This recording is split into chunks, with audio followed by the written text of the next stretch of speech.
От що він буде робити? Він буде робити, як завжди, великі ніхрена.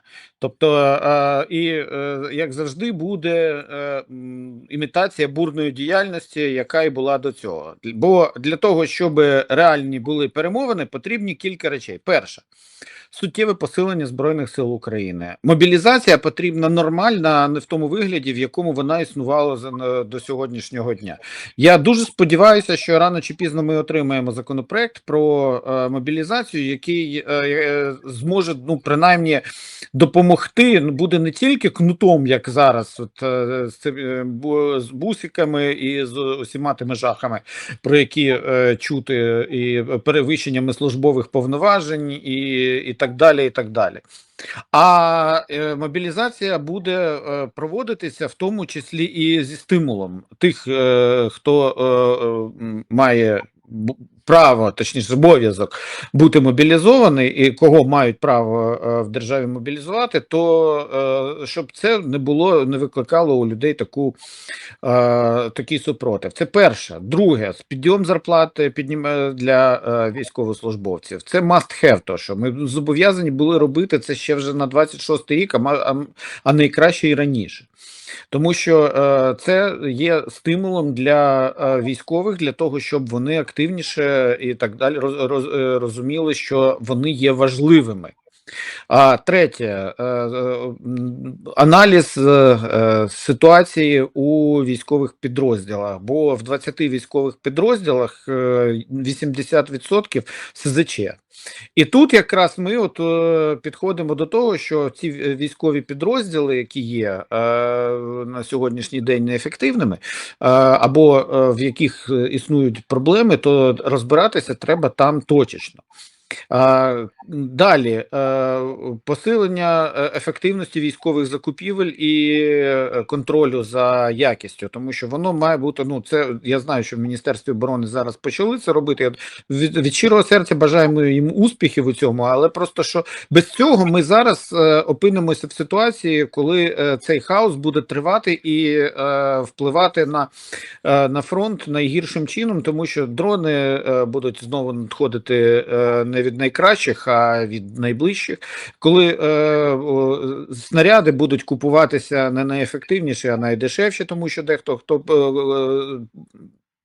проводить ці закупівлі, по Міністерству оборони ходить із залізним тазиком на м'якому місці, прикриваючи його від всіх можливих наслідків, бо ДБР обов'язково прийде і почне кримінальні справи за те, що купив там буквально там на 500 гривень дорожче, хоча ці снаряди літають прицільно не на 10 кілометрів, а як мінімум на 25, бо кілзона зараз зовсім інша. Тут можна дуже довго розповідати про те, що нам треба зробити, бо нам найголовніше треба змінити ситуацію на фронті. Без зміни ситуації на фронті будь-які розмови про мир, вони приречені. Росія, поки вона бачить, що вони можуть там просуватися, що вони можуть чогось досягати, але би принаймні вести війну на виснаження, як воно зараз іде, коли всі більш-менш там в одному місці шарпаються в районі в районі лінії шириною в 30-40 кілометрів, то тоді ясна річ, що Путіна немає жодних підстав вважати, що ці переговори йому потрібні. А коли у Путіна буде реально горіти дупа, коли ці фашисти будуть випалюватися і коли вони почнуть реально програвати, тоді треба шукати момент, коли ми маємо тверезо оцінити свої сили, чого нам ніколи не вистачало, бо весь цей ура-патріотизм і переоцінка власних сил, що ми там ледь уже не до Урала дійдемо, в 2022-2023 роках зіграли з Україною злий жарт. І якраз тут адекватність і тверезість оцінки нам дуже і дуже потрібна. Якщо все це буде в Україні вкупі, то тоді ми будемо змушувати Росію до переговорів, тоді вона сама буде проситися реально до припинення вогню, до ceasefire, вона буде проситися, давайте домовлятися про щось хоча б на певний час. А до того дійсно, ну вона насправді, я можу сказати, війна вона вигідна Путіну, тому що він тримає таким чином в тонусі своє населення, а війна вигідна Зеленському, на мою думку, тому що для нього це лише воєнний стан, це питання збереження влади. І ось в таких лещатах опинилась сьогодні Україна.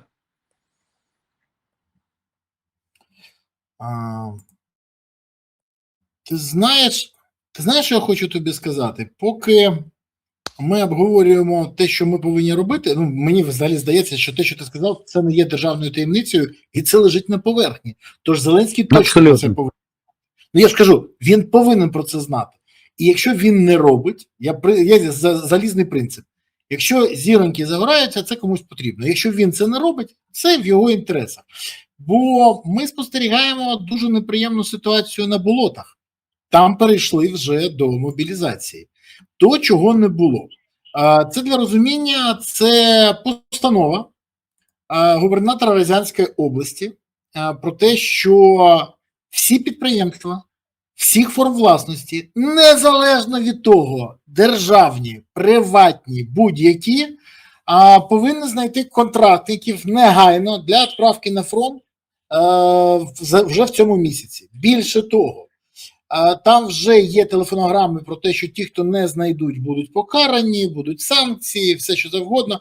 І згідно цього документу, з 20 березня по 20 вересня 2026 року бізнес повинен виконувати чіткий план по набору контрактників. Кожен бізнес кожного місяця повинен делегувати не менше, ніж там де 150 людей працює, не менше, ніж 2 кандидати, які підпишуть контракт, 300 людей, там 3 кандидата, 500 і більше 5 кандидатів. Це кожен місяць. Вони перейшли вже до такого механізму. Тому якщо Володимир Олександрович планує і далі просто мовчати, нічого не робити, то ворог не чекає, поки він прийме рішення. Ворог налаштований воювати і досягати бажаного. А нам треба йому завадити. Мені здавалось, це лежить на поверхні. Я не знаю, якщо не буде реакції навіть після цього, бо зараз вже Рязань, зараз вже відомо, що Нижній Новгород починає. Тобто це масштабується по всій країні. І ми розуміємо, що це спущено з Москви. То скажи мені, будь ласка, Зеленський і далі буде тягнути, поки не буде катастрофа остаточна, чи все ж таки щось може додати клепки йому в голову? Я не знаю, що може додати клепки Зеленському. Насправді у нас дійсно дуже багато хороших операцій, які роблять наші сили оборони, і ті операції, зокрема, знищення рашистських нафтових терміналів, вони просто є блискучими. Але дуже добре було би в даному випадку, щоб це все було в комплексі із іншими заходами, зокрема на лінії зіткнення. І вся інформація, вона має бути, хоча, наскільки я знаю, вона подається Зеленському в прикрашеному вигляді, і тут є зараз дійсно питання в тому, що йому просто бояться приносити погані новини, тому що людина насправді реагує на це, м'яко кажучи, неадекватно, тому що правильна реакція на погані новини, а вони під час війни бувають, що у нас щось не вдається, що у нас є проблеми десь, це не може бути фронт в кілька сотень кілометрів, взагалі бути все ідеально. Або ідеально, або все окей, принаймні. Я знаю, я читаю зведення з фронту, надається інформація, і потім спілкуємося безпосередньо з тими, хто там перебуває, прикрашають реальність достатньо серйозно, для того, щоб там когось не розізлити. Тому, да, це не це. Але У Зеленського, в принципі, була би, ну, якби він був правильний, нормальний верховний головнокомандувач, якому було би це дійсно цікаво. Ну, по-перше, тоді би вже дійсно питання нероздачі грошей була би по всіх цих непотрібних і проєктах розбазарення бюджетних коштів, а підвищення зарплати військових. А по-друге, ми мали би тоді зовсім інший підхід і до моніторингу Верховним головнокомандувачем ситуації на фронті. Тому що він, вочевидь, просто дійсно зараз трохи не розуміє, що далі з усім цим робити. І я насправді тут в даному випадку оперую лише тими даними і тою інформацією, яка у мене є, але найголовніше, що Зеленський не стимулює змін. Оце найголовніше. Чому він це робить? Я можу теж сказати, йому не потрібно те, щоб ми швидко перемагали. Моя думка, тому що ну іншого я звик логіку включати. Логіка мені підказує, що якщо ти хочеш перемоги, то ти зробиш військову машину ну, максимально ефективною. Якщо ти не хочеш перемоги, а хочеш утриматися в кріслі, але й не хочеш поразки, ти будеш робити так, щоб ми, ну, скажімо так, витримували, але реальних кроків до покращення ситуації не було. Тому у Зеленського насправді зараз все гаразд. Він їздить по світу. Йому ж ніхто не перекриває виїзд, йому ніхто, як народним депутатам, не забороняє, не підписують відрядження і так далі. Він захотів, сів на літак, полетів куди завгодно. Там полетів, там зустрівся, всюди він збирає аплодисменти. В Верховну Раду він уже не приходить, до речі, тому що раніше там він приходив, коли кожні 25 секунд вставали після його промови, під час його промови. Але зараз вже такої реакції від залу він не отримає, і він просто не приходить в Верховну Раду. Йому потрібні аплодисменти, йому потрібна влада, і це видно, що він не хоче випускати владу з рук.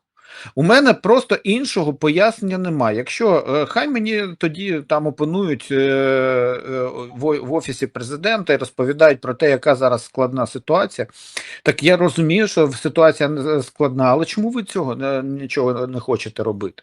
Чому ви не хочете зараз зробити, коли заблокований парламент фактично жодного серйозного рішення, в тому числі непопулярного, не може прийняти, але ви вчепилися разом передусім Зеленський, вчепилися зубами в монобільшість, яка вже балансує навіть формально на грані розпаду. І не хочете прийти до коаліції національної єдності, яка вже мала бути позавчора. Ну, принаймні, якщо там Черчилль казали, да? Так от Черчилль, да, ну, по-перше, Черчилль 4 рази ухилявся. Був 4-разовим ухилянтом. Почнемо з того. Черчилль, почнемо з того, був державником, а не шоуменом. Черчилль сказав зранку, я не на рейтинги орієнтуюся, а на виживання країни. І якщо б Черчилль діяв так, як діяв Зеленський, роздаючи ябачки і орієнтуючись на рейтинги, то Британія програла би Німеччину. Війну. І це зрозуміло. Так. Абсолютно правильно, справедливо. Тому в даному випадку у Зеленського залишається з точки зору логіки небагато речей, але логіка там не працює. У нього працює просто, він вважає себе князем всієї України. І він не хоче, я можу сказати, що ми рано чи пізно прийдемо до ситуації, коли треба буде створити коаліцію, але це буде коаліція вже не національної єдності, а коаліція національного порятунку. І Зеленському тоді вже доведеться поступатися частиною влади, яку він сформував, цю всевладність, так, кільце всевладдя, як у Толкіна, у нього зараз є. Правда, НАБУ і САП йому трохи заважають, або не трохи, але тут з цим він нічого зробити не може. Ну і Кличко трохи ще. Тому в даному випадку у нього він опиняється в ситуації, коли він з останніх сил чіпляється за ту владу, яка вислизає у нього з рук. Тому що весь час в такій країні, як Україна, в таких умовах, в яких зараз живе Україна, тримати одноосібну владу і працювати з іншими державними органами, працювати з українським суспільством в режимі радіо чи там папуги без зворотнього зв'язку довго більше не вийде.